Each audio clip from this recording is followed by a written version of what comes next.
Thank you all for coming. This is the Homeschool Bitcoiners panel.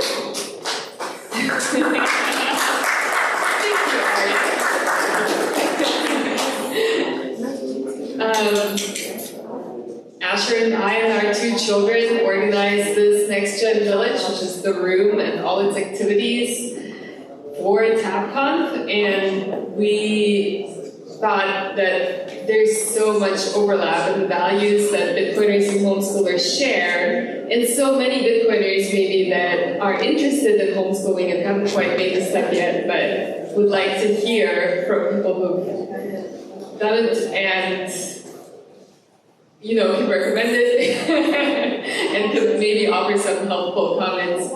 So we assembled a panel, and I look forward to hearing from all of you. Why don't we introduce ourselves first, and then talk a little bit about how we started homeschooling, what motivated us, and finish up the panel with how we incorporate learning about Bitcoin or teaching our children about Bitcoin and how Bitcoin has changed our lives or our children's education in some way. But let's start with introductions.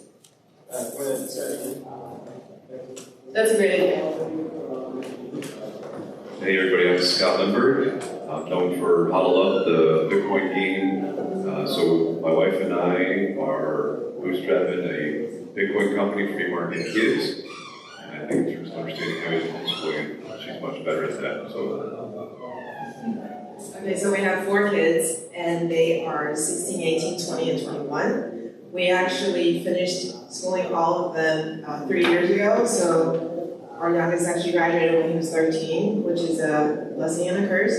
But so we've been done for 3 years, and it's kind of fun looking back, and there are so many lessons that we have learned that we would love to impart on whoever is going on that journey next. So lots to talk about, but yeah, we have 4 kids, and we have homeschooled them from beginning to end.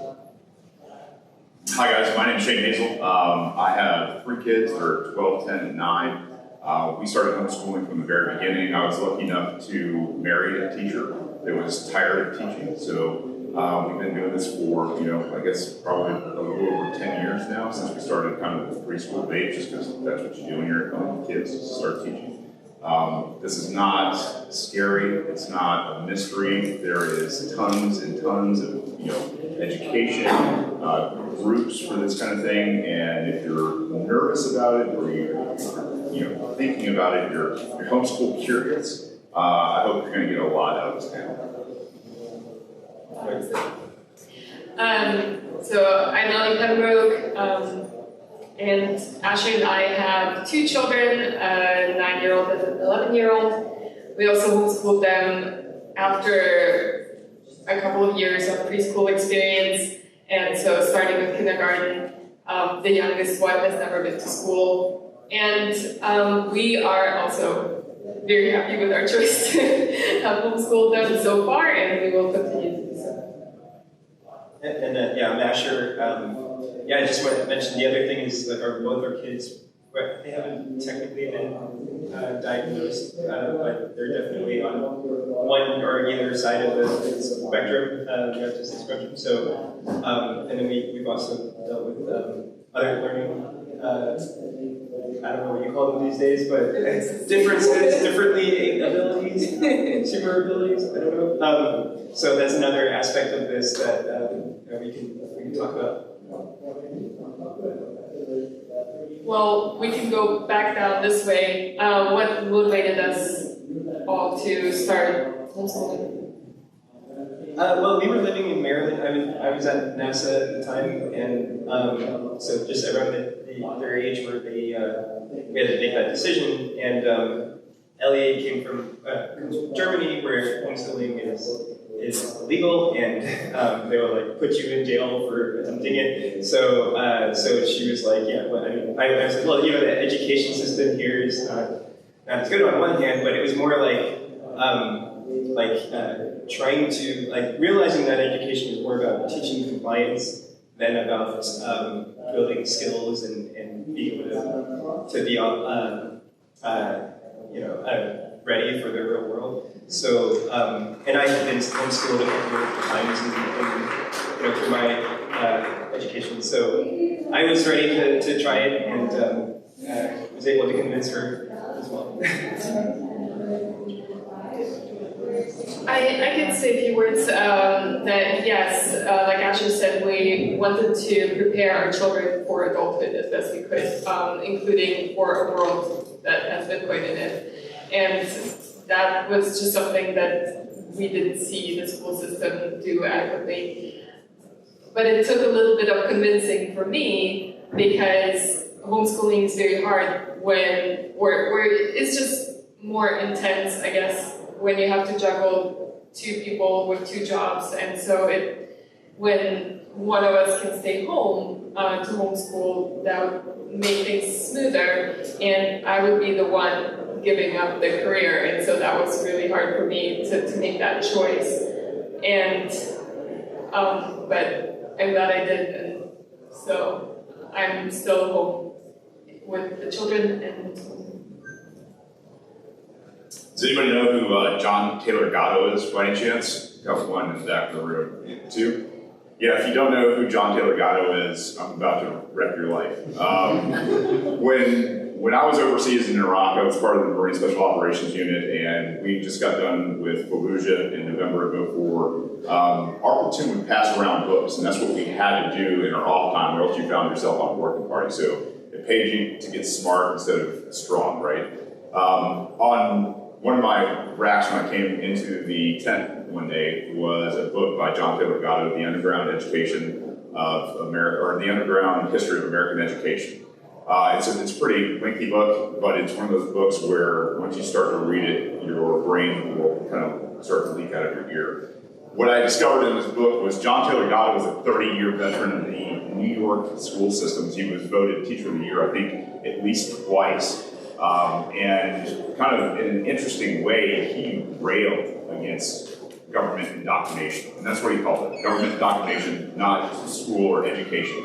He gives you the history of it, and it came from Prussia in the 1700s, where they wanted to create a very homogenous culture that would just take everybody and move them where they needed to go. So if you needed people in industry, you needed people in agriculture, you needed people to go sign up and die for a cause, because that's how we used to, do some economics when, things like Keynesianism would run out, is you go and you conquer more land and take treasure, blood. So as I'm reading this, overseas, around the world, doing exactly what we were indoctrinated to do, the epiphany in my brain was just like, I can't get out of here fast enough. What am I doing? I've been totally, indoctrinated by the system. And so at that point, I was like, when I have kids, if I ever am lucky enough to have kids, we have to homeschool. And I got to tell you, once I started going down even, more of the rabbit hole with John Taylor Gatto, and you guys know who Connor Boyack is, some of his writings, there is such a case now that if you are educated in understanding what the government indoctrination system is, you will run as fast as you can away from it. You will make the sacrifice like we all do, right? Like you're thinking about, if I can cut back on this, I can hollow more Bitcoin. It's the same thing with schooling your own children. Make the sacrifices, cut back possibly one income, and make sure that those guys have a fighting chance not to be corrupted by the system. So that's why we started. Okay, so my reasoning was a little bit more personal. I didn't even know homeschooling was a thing until our firstborn was 2.5 years old, and we were just in passing talking to someone from church, and she said, I homeschool my 2 girls, and I thought, you must have a teacher's degree. And she said, yes, she indeed actually was a school teacher and pulled her girls out because they have special needs, and I thought, of course then you can homeschool. I wouldn't be able to homeschool, right, because I don't have a teaching background. But then, by chance, I went to a play date, and it was a friend's neighbor who came over with her son, and she started talking about how she was able to teach her baby to read when he was 9 months old. And I thought, 9 months old? How do you even test if they can read? So she showed me this book called How to Teach Your Baby to Read, And then she started talking about homeschooling, and I thought, so like, are you a teacher? Like, are you a former teacher? And she wasn't. And her son was 9 years old, very, very intelligent, and I thought, oh, maybe this is something I should look into. So she lent me a book. It was this huge, giant, this is pre-podcast, pre-YouTube, okay? I'm dating myself. It was like this thick, giant textbook thing, and it was called Very Pride's Big Book on Homeschooling. And it went all the way from pre-K to high school. And I read that whole book, and I was looking at it, I'm like, ooh, this is interesting. And then I read that book called How to Teach Your Baby to Read, and I thought, I'm late. My oldest is 2.5, and the window is about to close, because it closes at 36 months old. So anyway, I started doing research, but one of the main reasons why I became so interested in homeschooling was because I witnessed the difference between my school experience and my brother's school experience. So he's very, very intelligent, he's a very mechanical thinking kind of person, and he can solve a mechanical puzzle like nobody's business, but he had trouble sitting still. And back then, if you're not able to sit, even now, honestly, if you're not able to sit still in class from beginning to end, you're labeled immediately as hyperactive, what's wrong with you, you don't have any discipline, that kind of thing. And he didn't do very well in classes. But he's this super intelligent person, right? But that label just followed him his whole life. It followed him all through school. It affected all of his life decisions. Because once you're labeled like that, either by a teacher or your parents or all of society, because your report card represents a part of you that is like stamped, right? But for some reason, I was able to really excel in school. Nobody taught me how to, but I always aced my tests. If I compare my intelligence to my brother's intelligence, I actually think he's smarter than me by a long shot. But the school really, really hurt him, in my opinion. And so when we had our kids, and we had a girl and a boy, when I heard about homeschooling, we had just had our first 3, they were very close together. So I looked at my son, who's super active, very, very high energy, and I thought, I don't want him being labeled in any way that impacts his life decisions. I want him to learn the way he was designed to learn, and I want him to not be labeled by a grade, by teachers' comments, by one system. I want him to learn in the most optimal way. And so the more I researched, the more I realized that homeschooling allows you to accommodate for different children's learning styles. That way they can all thrive.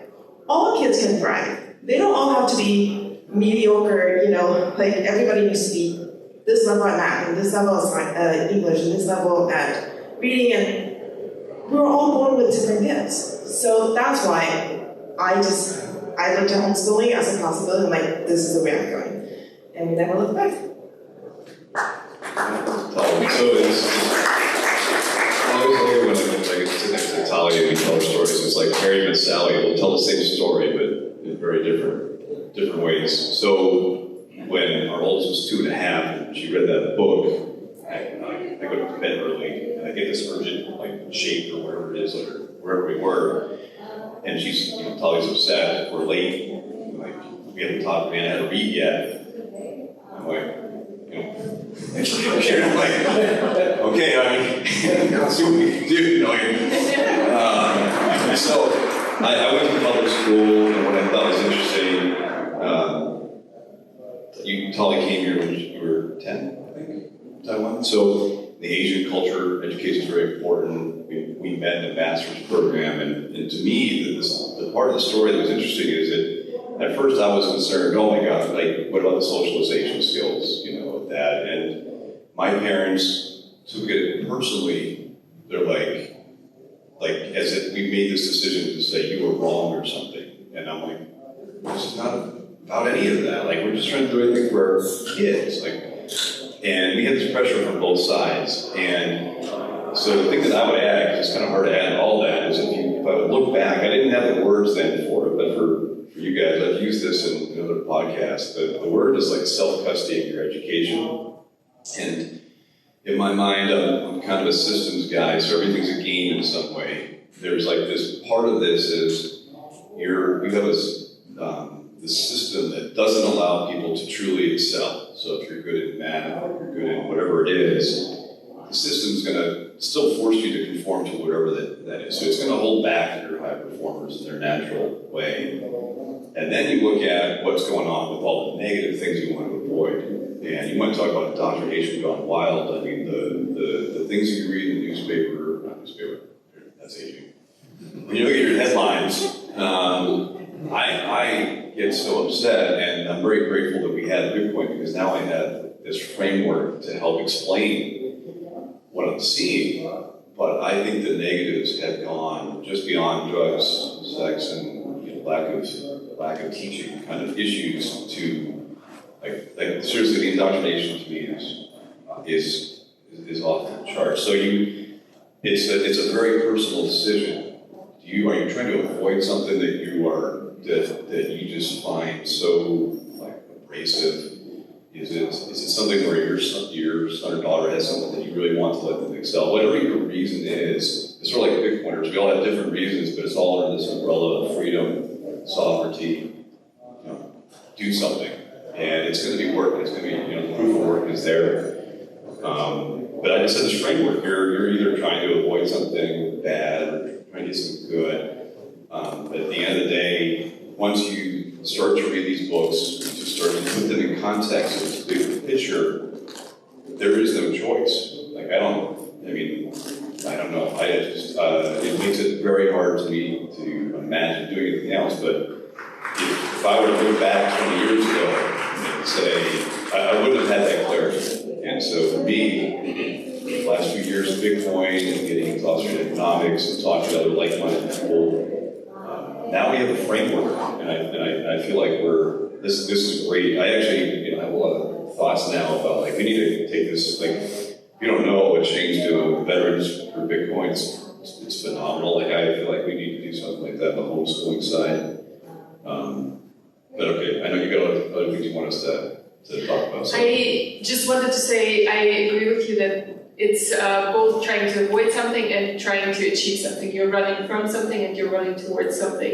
And everybody has to figure that out for themselves. This is not something that we can just tell you, but you need to sit down and say, we all want the best for our children, for our future children. And people who send their kids to school or public school also want the best for their children. And maybe they have done the calculus in their mind and they see, this is having 2 incomes and providing for their family. That's the best thing that we can do for our children. And so you have to figure out your reasons for how you live your life and what kind of opportunities you provide for your children, for yourself. This is just something that we're speaking from our hearts and what has moved us towards homeschooling, but we don't want to put down parents who make other choices for their children as well. So, every family is doing what's best for them. But so now that we've talked a little bit about our motivations, and I would like to hear what your actual approach to homeschooling was. How did you do it? Did you replicate school at home, or did you do something different? How structured or freeform was it? Would you like to talk to that a little bit, maybe from our veterans first, and then okay. Okay, first of all, I have to say I'm not a very typical homeschooler, even though there is no typical homeschooler because everybody has their own approaches. But I was way on the crazy side. So just take what I say with a grain of salt. So one of the first things that we did, that baby, How to Teach Your Baby series, okay? I was using these giant flashcards with these giant words that are 1 inch thick, the lines, and I was flashing the words in front of the baby. And this says mother, and this says mother. So that's how I did reading. And then for math, I found this program, How to Teach Your Baby Math, and I had these giant dot cards that would a foot by a foot, like a square foot big, and it was 9 times 9 is 81, and 121 times 1,000, you just have all these dots in your flashing because babies are supposed to be just sponges absorbing knowledge. So, okay, I did those crazy things. That's where I started, and I just want to say that honestly, if your child is 2, 3, 4, 5, 6, whatever, most people, the first question they ask is, what curriculum did you use? I used everything under the sun, because that's just me, I'm just a crazy person, but I want to say that's actually not the right question to ask. I think the most important thing is to play with your kids, observe how they learn, and then just try things out. So for example, alphabets, right? That's what first comes to mind. You teach them how to count, you teach them the ABCs. Okay, there are different ways to teach ABCs. You can get a workbook, hold their hand down and hold a pen, and you make them trace, the A's and the B's and C's. That's one way. That's very easy to grade. It's very easy to see the progress. But here's another way. You just get a plate of sand and you have them trace the letters with just their fingertips. Because then they focus on the letter and not the holding of the pen.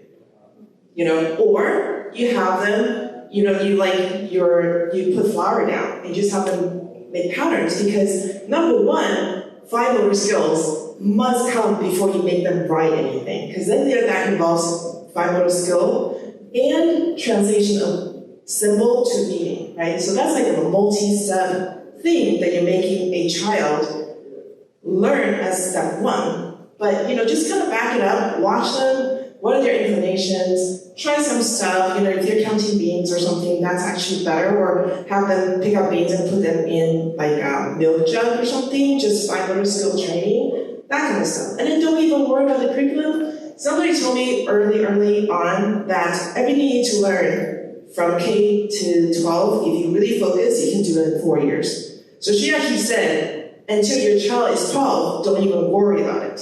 Because in the next 4 years, they can catch up everything and finish anyway. I want to, this is again, hearing with Sally, I got another side of this thing. So if you go to a school, traditional school, and the kids are going to learn about dinosaurs, this is an example I've heard other people say, and you're like, hypothecating on the color of the Tyrannosaurus Rex or whatever name it is.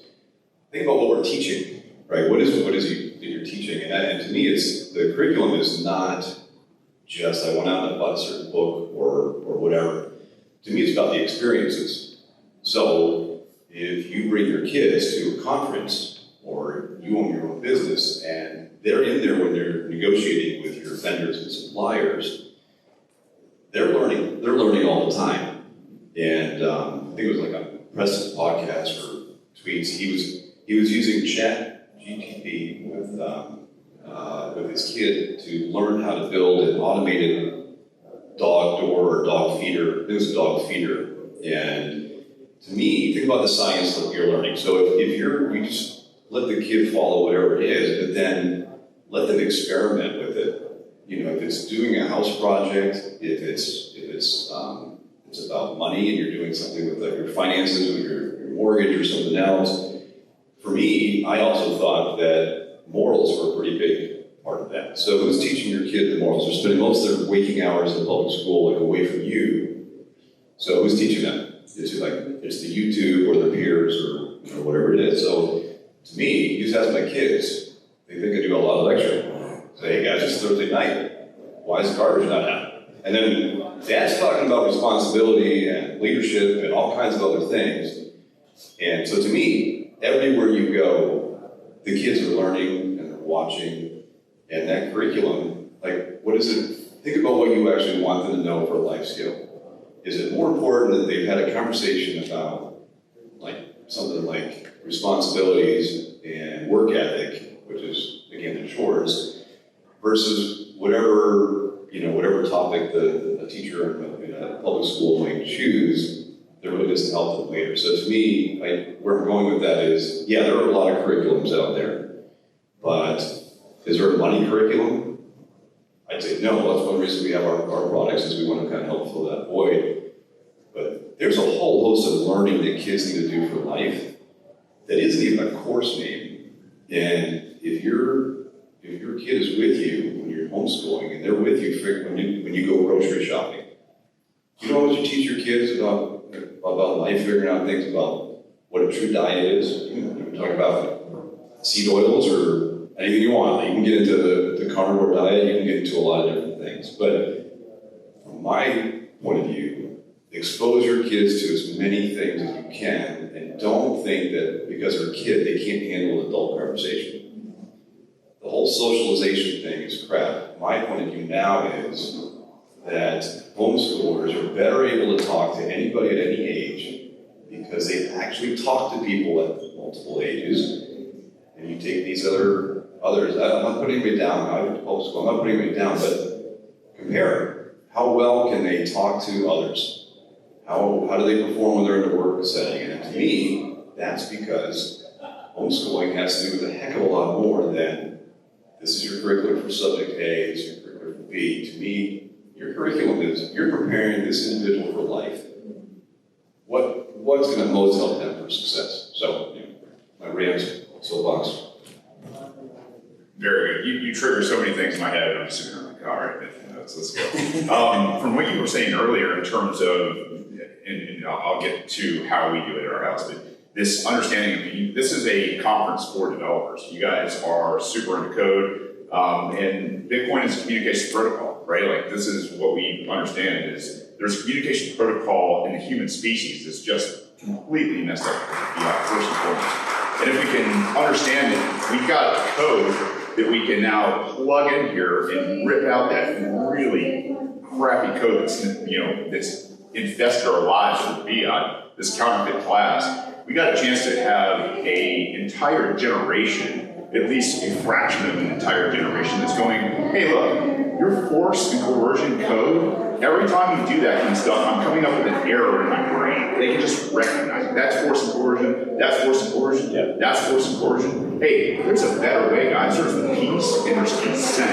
and there's freedom, right? So to replace that code at home or in whatever environment you can, that is one of the reasons why homeschooling is super important. The way we do it at our house, I mentioned my wife was a career teacher for a while and said, hey, I'm really kind of done teaching 30 kids. I'd much rather teach our kids. So we've got 3. We've got a mix of 2 older boys and a little girl who's 9. And teaching to the individual is what we really practice. There are things you have to obviously know in this world. You've got to know how to read, you've got to know some simple math, but once you get the basics down, then it's what's your passion, right? What is your passion in life? And if you can spot that in each child, then you can really pay attention to it. And I know, like, my generation was told, you'll never make money playing video games.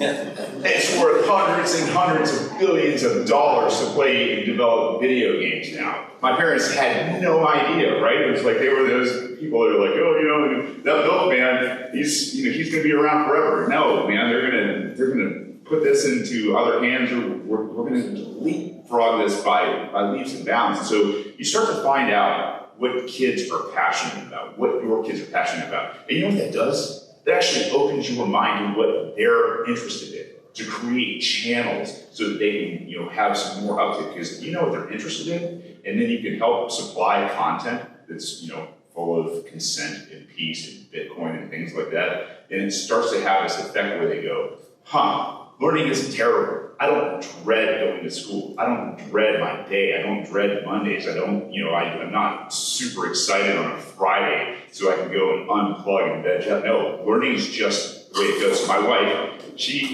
being the typical teacher, she sits down on Sunday nights and has lessons planned for, the entire week, right? And that's the way they work. But it's different. Our kids don't sit in school in a classroom for 6 hours a day. No way, no how. It doesn't happen. We homestead in North Georgia on the side of a mountain in the middle of nowhere. So socialization, like you said, it is one of those things where you can make a point to do other things to socialize. Like that's a real thing. And you will have kids that are 7, 8, 9 years old now starting their own businesses. They can have interface with people on a market square that are, anywhere from their age up to 70 or 80 years old, selling them whatever it is that they have. So I have 3 entrepreneurs in my house that are 12, 10, and 9.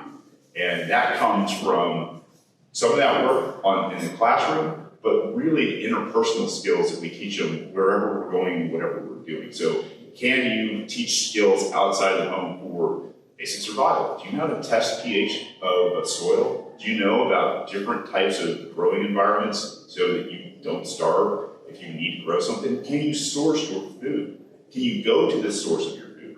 Can you go out to the woods? Can you pick things out? Can you go to your local butcher? Do you know his name? Can you get inside of a cow and trade in Bitcoin? Do you know how all of this kind of stuff works? Can you go down and take care of your chickens? Can you set up projects so that these kids can have a part of it and understand why you're doing it? All of these things, like, I don't know, I grew up 10 houses down from my grandparents, and even going to public school, it was one of those things where they always had a garden in the backyard, they always had canning going on, there was always something going on. My grandfather's workshop or in the basement, my grandmother is teaching us how to cook, spices, all that stuff kind of jumped, the boomer generation for the most part, because everything was about convenience, a new lifestyle, the decentralization of nuclear families. Like we're even a generational household. So if you can start to incorporate and fortify, you've got a better chance of like, hey, you know what? The one main breadwinner in your family, maybe he loses his job. Are you really going to miss a beat? Man, you've got a much more, I guess, a better likelihood of filling those gaps for anybody that's, looking at homeschooling. If you have a generational household and you got built-in babysitters, you've got knowledge from a different generation that can be pushed down to your kids. Because let's face it, like where we're coming from, at some point we're going to be looked at as cavemen. Like really, we were like, I was an analog generation, and all of a sudden, now you're not only, like a digital, but you're an ultra high digital generation now. So to be able to teach everything from survival up to now coding and development and have them plug into both worlds and then socialize through, let's just say, jiu-jitsu. This is something where you are building very anti-fragile, not just resilient, anti-fragile human beings. If you can build anti-fragile human beings that scale up like the Hulk when they're attacked and deliver the right response and then de-escalate back down to base layer, those are some incredibly amazing future leaders that are going to do some amazing things, not only in this space, but for their little communities.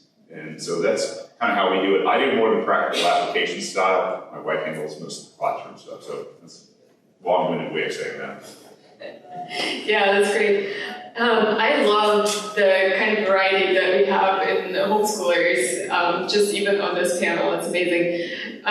We do not live on a homestead. We live in the city and we are much more techie, you're quite technologically advanced too, but we, our background is, we're both academics. We're not that down to earth, and we would like to learn more about things like survival and provide that to our children too. But it's what you said about socialization, because you don't spend so much time with classroom management and compliance training, there's actually more time for socialization. There's more time to just go out and play with your friends or your cousins or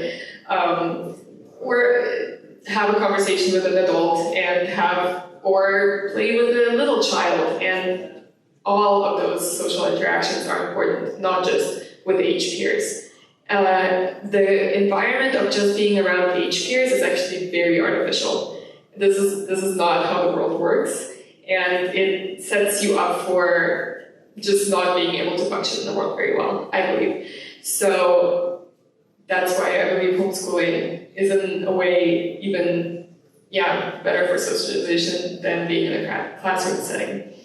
Now, as to how we actually homeschool, is I am not a teacher by training at all. I'm a scientist, and we did not have classroom, or lesson plans or a curricula. We never followed a curriculum. Our children mostly learned by what Shane described as interest-led learning.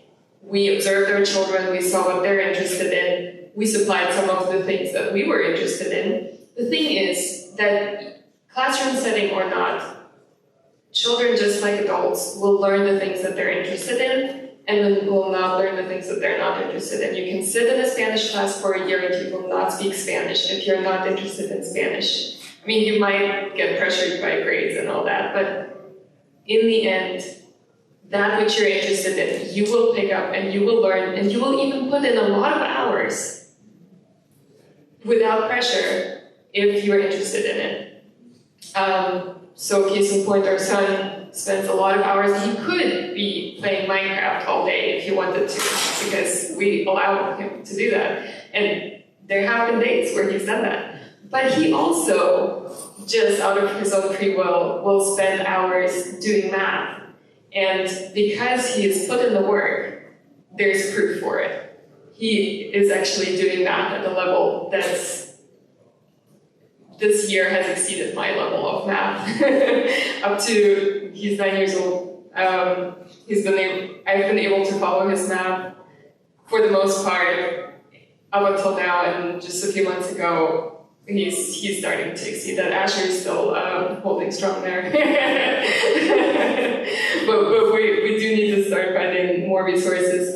And the cool thing is that in terms of education is framed as something that is expensive in our world, and it is just not. It is free. All knowledge is accessible for free to everybody, and it's just a matter of being interested in it and following it. The thing is, okay, Ashley's gonna help silence him. Thanks, Ashley. Your children cannot be interested, or you too, cannot be interested in something that you've never heard of. So you do need to expose your children to all the things that are potential things that they can learn, or skills that they can learn, but they may not pick up everything that you put down. So you can introduce them to piano, but they might not be interested in it. I speak 4 languages. My children are just not that interested in learning languages. It can sometimes be frustrating as a parent who would like their children to acquire certain skills or know certain stuff, and if they're not that into it, they might walk away, and it's their life in the end. They take responsibility for it. So sometimes you have to let things go or be patient, and try again later or try something else. But homeschooling is all about providing opportunities and then rolling with what the child does pick up and decides to do with their lives. At least that's what it's been like for us. Should we talk a little bit about how we incorporate Bitcoin or the Bitcoin ethos? Yes. In our homeschooling? I guess we'll start. Well, for us, all of our kids are past the high school level, so it's our kids think that we're a little crazy anyway. We started to see people with laser eyes. They just thought that's a cult thing. So I think you need to take a really long-term perspective on that.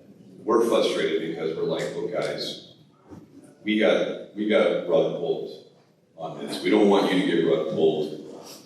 We really want you to trust us. And one of the things that I struggle with as a parent is sometimes you have good information, but because you're the one saying it, it's not getting through. Their friends say it, somebody else says it, like sometimes you get through it. So I would not say we've orange-pilled all of our kids. On the other hand, I don't want to push them away. So our oldest son is one of the ones that helped play test Huddle Up. He's not into Bitcoin. I don't think he's against it.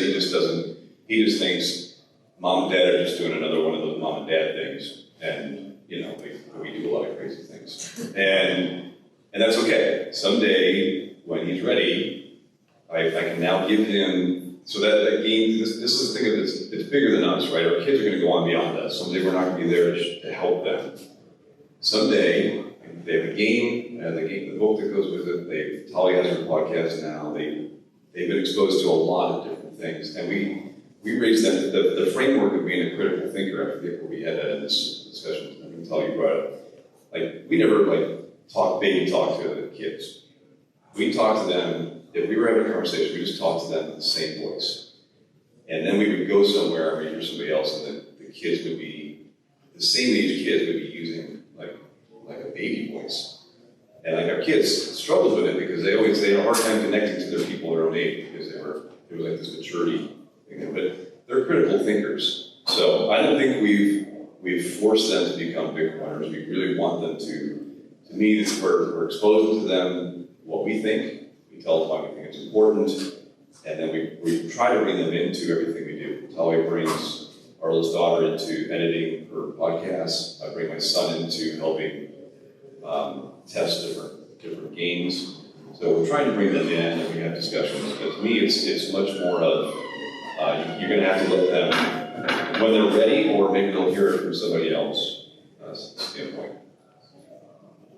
Okay, I'm going to backtrack just a little bit because we came into Bitcoin relatively recently, but when the kids were coming up, through their grades, we were always really open with them regarding our household budget. Like we would have monthly meetings and we would say this is how much we spend on the mortgage, and part of the mortgage was the PITI. And so you're just really open discussions. We talk a lot about price movement. So actually the first game in design was called Is That the Best You Can Do? To demonstrate how price moves with changes in supply and demand. We talk on accounting through the lemonade stand. And so we've always talked to them about money. But unfortunately back then we didn't even know about Bitcoin. So we weren't able to handhold them into it. But we've always treated them, no matter what age they were, like they are capable of understanding concepts that they shouldn't be able to understand according to the public school system. So I'll give you a really quick example. So my son, the 13-year-old, he's 16 now, but when he was 13, he graduated high school because we did the one school room system. So everybody was in the same room, we did the same subject. So my oldest started high school, my youngest one was in the room, so he heard it and he was doing stuff with him. Well, we were wanting him to go into a group setting so that he could kind of intermingle with kids his age for social purposes outside of sports, because we get a lot of sports. Anyway, so I was trying to get him into a physical science class. Well, this physical science class is a homeschooling co-op, and it's a high school class. Well, I reached out to the teacher and I said, this is where the level of math that my son is at. Can I put him in your class? The teacher said yes. Like, great. I signed him up. The school contacted the co-op. Contacted me and said, oh, we can let your son participate. He's 11, and this is a high school class, and yeah, he can participate. And I said, well, I reached out to the teacher said it's fine based on his knowledge level, and the co-op said, no, we're not going to do that because it dilutes the experience of the other high schoolers. I'm like, okay, the heck, I'm pulling all my kids out of this co-op because it's not worth it, because I don't put them in, I'm not homeschooling them, so you can peg them into whatever system you're following now, even though you call yourself homeschoolers. So I made some enemies, but I pulled them out. I reached out to another group. They said, sure, let him come in and study with us. 2 years later, he graduated high school. So if you think about it that way, one accepted where he was based on his skill level, and one still pegged him down to whatever the standard is. So when you talk to your kids, whatever age they are, let's say they're 5, right, and you're explaining money to them. You might have some preconceived notion of what a 5-year-old should be able to understand, and I encourage you to just don't even worry about that. Literally talk to a 5-year-old like you would talk to another adult. Whatever they get out of that is going to be more than they would get if you dumb it down and talk to him like he's a 5-year-old. So that's what I wanted to add. So tell them about Bitcoin. Basically what you're saying. Yeah, tell them about Bitcoin and tell them about limited supply and tell them, all the core fundamentals of Bitcoin. They probably won't understand, but you don't know. Later on, they're going to have other dots that they can connect themselves, because kids are really smart, And if you assume they're smart, they're going to rise up. And if you assume that they can't, then you're right too. So just be really careful with your own assumptions when you're communicating with your kids. All right, so I guess we're a little different at our house too. I I have not in the fact that we just talk to our kids like they're adults and have super ridiculous high standards and all that. We just started and you see what they pick up and they go. I actually ran for governor and senate and U.S. House at one point in my life. And as I was doing this, you get a little bit of media attention from it, and kids think that's kind of cool. And they go, huh, well, what are you doing? And why are you doing this kind of stuff? And what is it that you're so, kind of like lit up about? What are you excited about? And you start talking to them about things like Austrian economics, right? This base layer protocol. And when you start to talk to kids about things that are happening, and you mentioned banks, and you mentioned powerful politicians, and you mentioned powerful industries and what's going on and how they're actually robbing your kids of their future through debt, and they go, huh.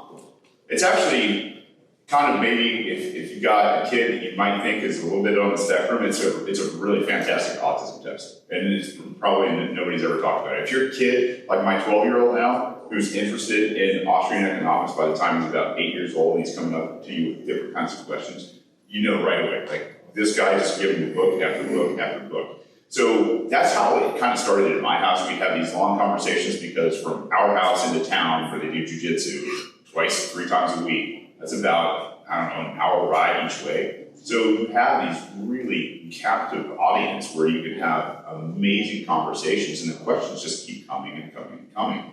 And as this turns into, Austrian economics into Bitcoin, you start to get into practical application again. So my boys have a salt and sugar scrub business that they opened up about a year ago, and my daughter, who shamed them into opening this business, started a business before that called Bead Burrow, where she makes little bracelets and she sells them. So when this started, you start talking about money, saving money, reinvesting money, and what that money is. Is it money, or is it some sort of counterfeit, paper that you have? And once they start to understand that value of that savings device is getting cut, and 20, 30, 40%, by the time they're 10 years older, they start to go, I'm getting robbed. And they understand it. Take some of your kids' stuff. They understand what robbery is. Like, that's not fair, is what you're gonna hear. So as they're doing this, they're going, well, let's think about Bitcoin. And as they're earning dollars, fiat, last night, for example, me and my daughter, she had a special little event over in Milton, Georgia, where she set up a tent, had this nice little fair, and she earned about $330 in 3 hours. So a little over $100 an hour doing what she does. And she's like, golly, I can't wait to put this into my Bitcoin account. And I was like, yeah, no kidding, right? Not to mention, now they can transact in Bitcoin. Not that a lot of people out there are going to pay in Bitcoin. However, if they have Cash App, they could. Or if they have Stripe, they could. Or if they have money, they can. And so, to have all of this at their fingertips, to know that this is how we're going to do this, and since they can't, have an official Cash App account in Bitcoin, what we do is we just keep paper ledgers around for these guys. And now they're starting to ask me, like, well, what if the house burns down? You got backup keys for your Bitcoin. What about this? And I was like, well, maybe you need to keep it in a safer spot. So these conversations aren't conversations you should shy away from. It's just conversations that you have to build on over time. So the earlier you can start, the more these kids are going to understand and then utilize in practical application. And then all of a sudden you'll have, one of your maybe slightly autistic children explaining Bitcoin, because that's the payment they accept to an adult as some farmers market. It's crazy. Yeah, we've made a similar experience where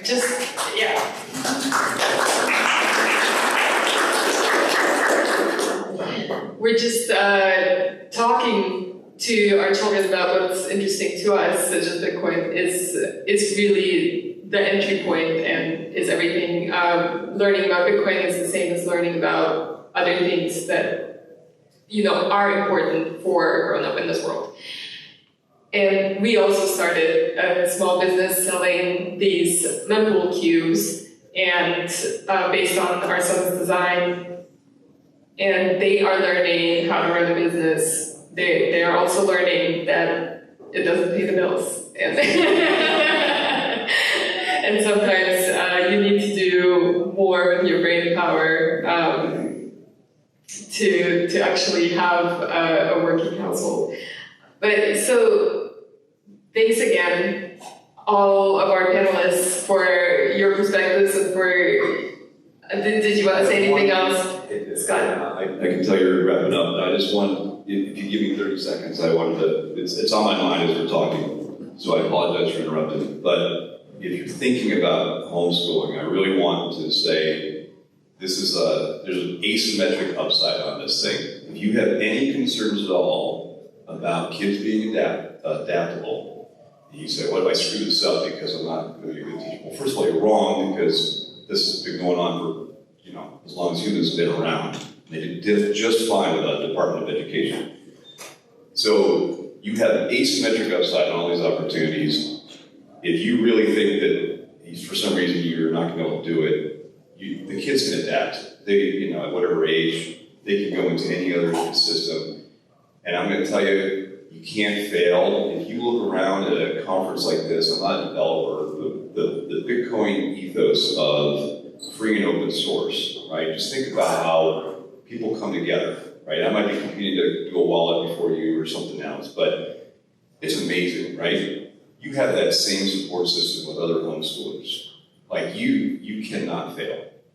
And it's asymmetric upside. Your risk is zero that you're going to do permanent damage to your kids. And I know we got a lot of deep things on these different tangents, but if you at all are on the fence, you need to go for it. Like you got this thing. If we scared you with some of our stories, like you got this. I'm telling you. So I just wanted to. It was on my mind. I had to get it out. So sorry. Those are great ending words. Thank you, Scott. But I did want to have some time for questions. So there's a few minutes. Yeah.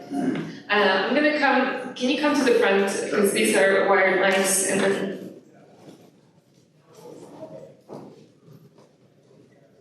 I was just curious if any of your kids you ever got any pushback, like they wanted to be in public school and they bounced back and forth. I know some homeschoolers do that. Yeah, there were several times in our homeschooling career where I did get, the pressure got really high, and I would go to the kids and say, okay, listen, if you guys go to school, that frees me up to do other things. I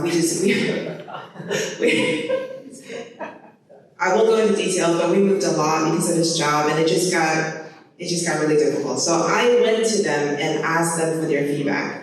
If you want to go to school, if you want to go public school, private school, whatever, you tell me and we'll make adjustments. And every single time, unanimously, they said, no, we want to stay in homeschool. And my son, our second oldest, just got engaged. His fiance is a homeschooler. They are already talking about homeschooling their kids. I think that it's okay to, like Scott said, if you homeschool and then you feel like it's just not for you, by all means, let them go back to school, and that's fine. But, if you involve them, you get feedback from them, and just let it be like an open discussion kind of thing instead of a one-way street. You're always going to get more out of it, because your kids are intelligent people. So, does that answer your question? Yeah. I just wanted to say we do something similar every summer. We ask them, do you want to go to school this year, or do you want to stay in homeschool? And so far they've said they wanted to stay in homeschool, but they have the option. And if later on they research a particular school that they want to go to, then they're free to do that, of course, as well. Or if they wanted to follow a curriculum, they're also free to do that. So in the spirit of Bitcoin and freedom, that's what we do. Any other questions?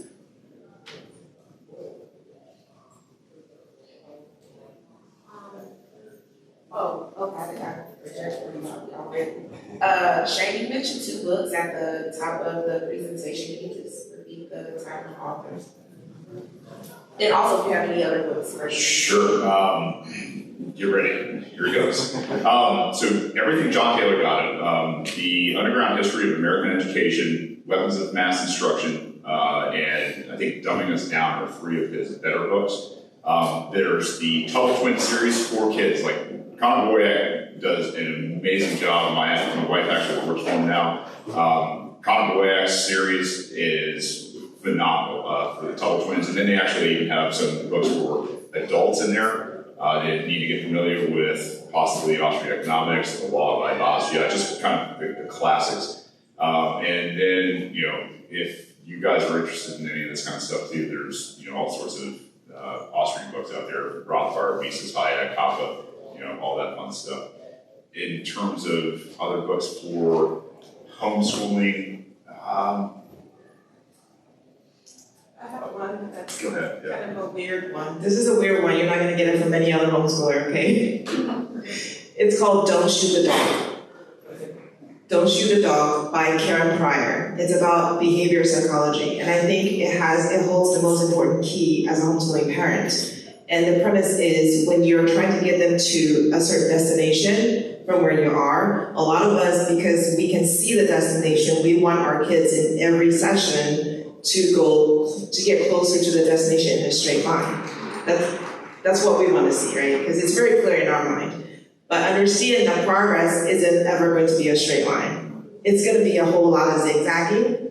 And if they zigzag to the right, but is slightly closer to the destination, you reward that behavior. If they zigzag to the right, but you wanted them to go straight, you're going to get frustrated, and the child's going to get frustrated, and the whole thing turns very negative. So, Don't Shoot a Dog by Karen Pryor. I have a recommendation too.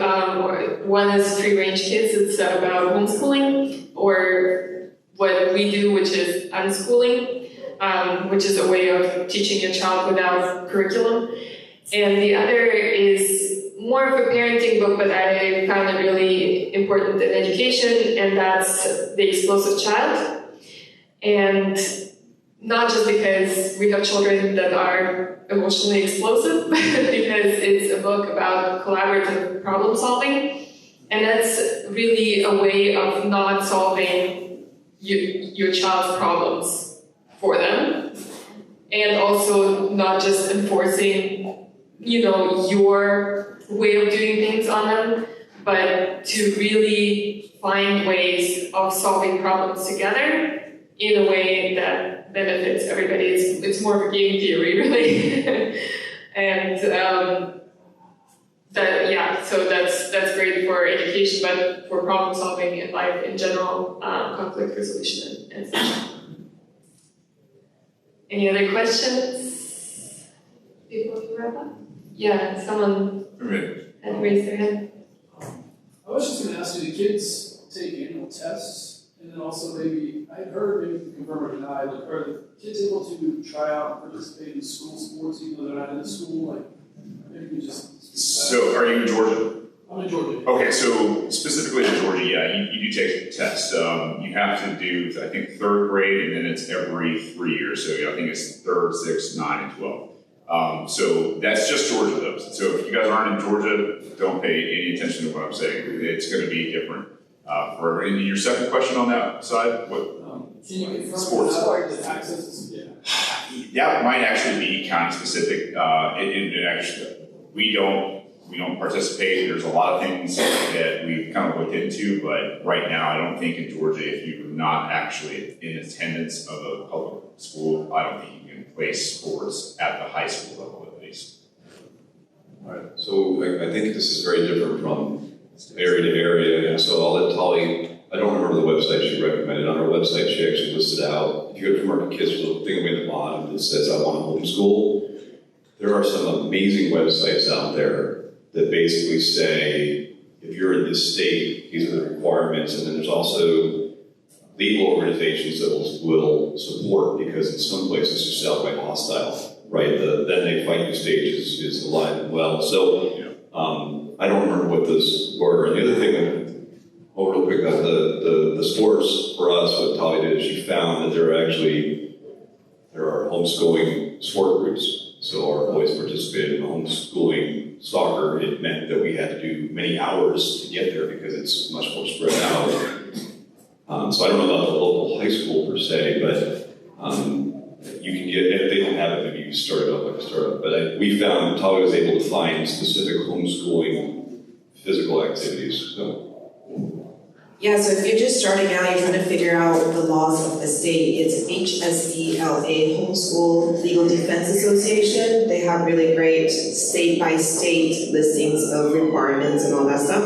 In terms of sports, we did, in every state, I think, nowadays, there are going to be homeschool organized sports. So for example, the soccer league that our kids have participated in for a decade, they even have regional competitions and national competitions. They're very competitive, and we actually have played against other public schools, and we won anyway. But very competitive. But we also did a lot of sports, just through, like they did gymnastics, they competed in that, they did swim team, they competed in that, tumbling. I mean, like I said, we were crazy people, but we did everything. And so if you look, they're out there. There are so many homeschoolers out there, homeschooling parents who are working together to provide that kind of environment for the kids. So they have cross country, that's definitely a national organization. Soccer is a national organization. And then you just go and check them out and ask around, especially on Facebook. Facebook is where the homeschoolers are. So you just go to Facebook, type in your location, put in homeschooling, and there's gonna be groups that pop up, and then you just go in there and ask questions locally. People are gonna go to direct you to resources. This is kind of tangential, but I think between Bitcoiners and homeschoolers, this is that Venn diagram again. One of the things that we obviously don't like is not controlling our money and forced coercion and all that kind of stuff. When you ask that question, it kind of triggered a thought in my mind is, especially here in Georgia, we have to pay property tax. And I think it's one of the most un-American things you could possibly do. Is like, you have a right to your property and that's it, especially if you're homeschooling and that money is going towards a school system that you fundamentally disagree with the product of. I think this is one of those groups that should be pushing back on things like that at your state and local level against property tax, because what you're doing is you're taking resources away from homeschoolers that absolutely, fundamentally, for a bunch of reasons, but consciously disagree with that system in general.